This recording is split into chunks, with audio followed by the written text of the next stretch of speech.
Welcome back to my channel to be to be honest content. ఈ వీడియోలో మనం love guru movie review చూడబోతున్నాం. Let's go into the video. మూవీలో Vijay Antony and Mrinalini Ravi main లీడ్స్గా act చేశారు. ఈ మూవీ మనకి కరెంట్లీ అమెజాన్ ప్రైమ్ వీడియోలో అవైలబుల్గా ఉంది. యాక్చువల్లీ ఇది తమిళ్ మూవీ రోమియో అనమాట. దాన్ని మనకి తెలుగులో డబ్డ్ వర్షన్ కూడా రిలీజ్ చేశారు. ప్లాట్ చూసుకున్నట్లయితే విజయ్ ఆంటోనీకి చాలా మంచి రిచ్ పర్సన్ అనమాట, బిజినెస్ మ్యాన్. అయితే తను పెళ్లి చేసుకుంటాడు మృణాలిని రవిని. తనకి అండ్ వైఫ్కి చాలా ఏజ్ గ్యాప్ ఉంటుంది, ఒక 10 years అలా. అండ్ మృణాలిని రవి ఆల్రెడీ ఒక హీరోయిన్ అవ్వాలని ట్రై చేస్తూ ఉంటుంది. దానివల్ల పెళ్ళి అంటే అసలు ఇష్టం ఉండదు, బట్ ఇంట్లో వాళ్ళు ఫోర్స్ చేసి పెళ్లి చేస్తారు. సో తర్వాత ఏమైంది, వీళ్ళిద్దరి మధ్య లవ్ బాండ్ సెట్ అయిందా లేదా అన్నదే మిగతా స్టోరీ. మూవీలో ఫస్ట్ ఆఫ్ మొత్తం చూసుకున్నట్లయితే పెళ్ళి అయినంత వరకు అండ్ పెళ్ళైన తర్వాత కొన్ని సిచ్యువేషన్స్ ఎలా ఉన్నాయి అన్నది చూపిస్తారు. అండ్ సెకండ్ పార్ట్లో సెకండ్ హాఫ్ వచ్చినప్పటికి ఏంటంటే లవ్ అనేది ఎలా కన్వే చేస్తున్నాడు విజయ్ ఆంటోనీ ప్రతిసారి మృణాలిని రవికి, బట్ తను ఎలా రిసీవ్ చేసుకుంటుంది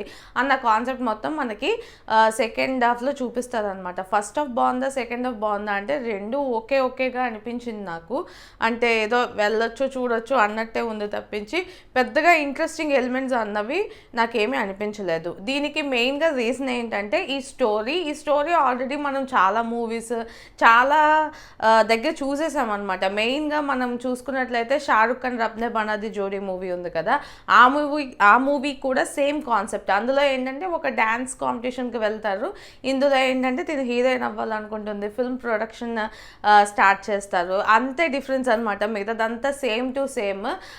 అన్నీ ఇంకా ఆల్మోస్ట్ సేమ్గానే ఉన్నాయి. అండ్ మూవీలో ఇంకోటి ఏంటంటే బాగా డ్రాగ్ చేసినట్టు అనిపించింది అనమాట. ఫస్ట్ నుంచి ఎండింగ్ వరకు ఒక చిన్న సీన్ కూడా అలా డ్రాగ్ చేస్తున్నట్టు అనిపించింది. అండ్ నాకైతే చాలా ప్లేసెస్లో క్రింజ్ అనిపించింది అనమాట, ఎందుకంటే ఇది చాలా ఓల్డ్ కైండ్ ఆఫ్ స్టోరీ. దానిలోని చేసే యాక్టివిటీస్ అన్నీ కూడా ఆల్రెడీ మనము చూసినవే కాబట్టి ఏంటంటే అబ్బా ఇంకా ఇవే ఫాలో అవుతున్నారా, ఇంకా ఇవే చూపిస్తున్నారా అన్న ఇది వచ్చిందని, అదే ఫీలింగ్ వచ్చిందనమాట. సో దానివల్ల నాకు టోటల్గా ఫస్ట్ హాఫ్ కానీ సెకండ్ హాఫ్ కానీ ఓకేగానే అనిపించింది. మూవీలో పర్ఫార్మెన్సెస్ అంటే విజయ్ ఆంటోనీ మనకి తెలుసు ఏంటంటే బేతాళుడు అండ్ బిచ్చగాడు ఈ టైప్ ఆఫ్ మూవీస్తో చాలా ఫేమస్ అయ్యారు. కాకపోతే లాస్ట్ 3-4 మూవీస్ కూడా పెద్దగా ఇంట్రెస్టింగ్గా ఏమీ రాలేదు. ఆయన ఒక మ్యూజిక్ డైరెక్టర్ ప్రీవియస్గా, అండ్ ఆ మ్యూజిక్ వదిలేసి ఇండస్ట్రీలో హీరోగా రావడం అనేది గుడ్ థింగే. కాకపోతే ఏంటంటే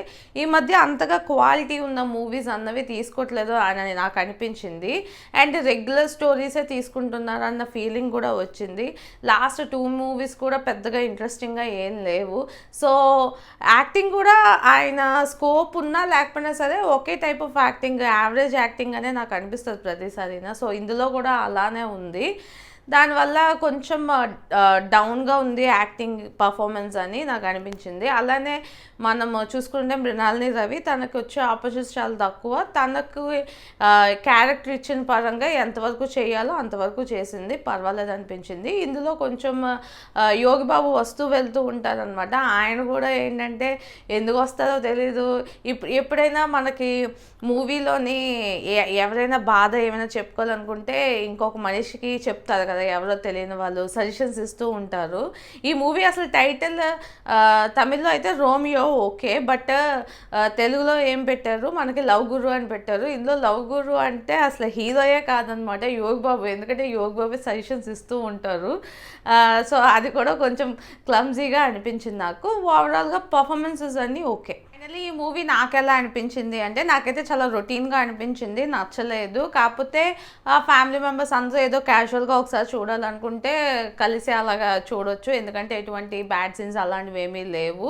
అండ్ మూవీ పరంగా చూసుకున్నట్లయితే మాత్రం మూవీ నాకు నచ్చలేదు. ఇలాంటి మూవీస్ చాలా చూసేసి జనాలు అందరూ విసుగైపోయి ఉన్నారు. అండ్ ఇప్పుడు కూడా మనకు తెలిసిందే రాజారాణి మూవీ వస్తే ఎంతలాగా జనాలు టీవీలో చూస్తారో. సో అలాంటి కాన్సెప్ట్సే ఇంకా రావడం వల్ల నాకు పెద్దగా ఇంట్రెస్టింగ్గా అనిపించలేదు. అండ్ క్వాలిటీ కూడా పర్వాలేదు అనిపించింది, క్వాలిటీ అంతగా అనిపించలేదు నాకు. మనకి ఇది కరెంట్లీ తెలుగులో కూడా అవైలబుల్గా ఉంది, చూడాలనుకుంటే చూడండి, ప్రైమ్ వీడియోలో అవైలబుల్గా ఉంది. అండ్ విజయ్ యాంటోనీ గారు ఇంకోసారి మంచి మూవీస్ తీస్తే చూడాలని నాకు కోరికగా ఉంది, లైక్ బిచ్చగాడు, బేతాళుడు, ఆ టైప్ ఆఫ్ మూవీస్. అవి ఇప్పుడు వచ్చినా సరే నేను చాలా ఇంట్రెస్టింగ్గా చూస్తాను. సో అలాంటి మూవీస్ మళ్ళీ వస్తే బాగుంటుంది అని నాకు అనిపిస్తుంది. అండ్ ఈ మూవీలో కూడా ఏంటంటే ఆయన మ్యూజిక్ చేసినప్పుడు చాలా మంచి మ్యూజిక్ కానీ సాంగ్స్ కానీ చాలా బాగుండేవి. ఈ మూవీలో అవి కూడా బాగాలేవన్నమాట. అంత ఇంట్రెస్టింగ్గా ఓకే వావ్ ఇది చాలా బాగుంది అనే టైప్ ఆఫ్ బీజిఎం కానీ ఆ టైప్ ఆఫ్ మ్యూజిక్ కానీ అసలు ఏమీ బాగాలేవన్నమాట. అండ్ డైరెక్షన్ వైజ్గా కూడా ఏంటంటే మోర్ దెన్ ఎఫెక్షన్ అదంతా చూపించడం కన్నా ఏదో ఒక క్రింజ్ చూస్తున్న ఫీలింగే ఎక్కువగా అనిపించింది. అదే డిఫరెన్స్ అనమాట. ఏమైనా కొన్ని మూవీస్ మనం చూస్తే వాటికి డైరెక్ట్గా మనం కనెక్ట్ అవుతాం అనమాట. ఆ ఎమోషన్కి ఎప్పుడైతే మనం కనెక్ట్ అవ్వలేదో అది క్రింజ్ అనిపిస్తుంది. సో ఈ మూవీ నాకు అలానే అనిపించింది, ఆ కనెక్షన్ లేకపోవడం వల్లే మెయిన్గా అలా అనిపించింది అని నేను అనుకుంటున్నాను. సో ఈ మూవీ చూడాలనుకుంటే అమెజాన్ ప్రైమ్ వీడియోలో అవైలబుల్గా ఉంది, చూడండి. ఫ్రెండ్స్, ఈ వీడియో మీకు నచ్చినట్లయితే లైక్ చేయండి, మీ ఫ్రెండ్స్ అండ్ ఫ్యామిలీతో షేర్ చేయండి. ఇలాంటి మంచి వీడియోస్ మళ్ళీ చూడాలనుకుంటే నా ఛానల్కి సబ్స్క్రైబ్ చేసుకోండి. This is Yogesh signing off to be honest content.